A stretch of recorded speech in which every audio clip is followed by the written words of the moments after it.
Today we are going to study about the multiple fission. So what's the meaning of multiple fission?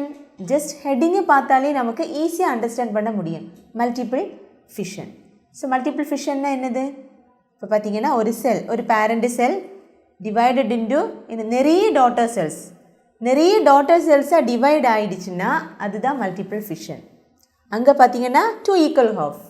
இங்க நிறைய daughter cells divide ஆகும். அதுதான் multiple fission. இப்போ example பார்த்தீங்கன்னா இப்போ இது ஒரு செல். ஸோ அந்த செல்லுக்குள்ளால என்னது இருக்கும்? நியூக்ளியஸ் இருக்கும்.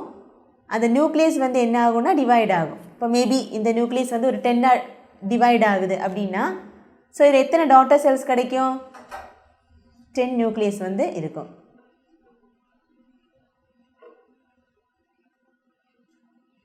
ஸோ நியூக்ளியஸ் டிவைட் ஆயிடுச்சு. What's the name of the dividing of nucleus?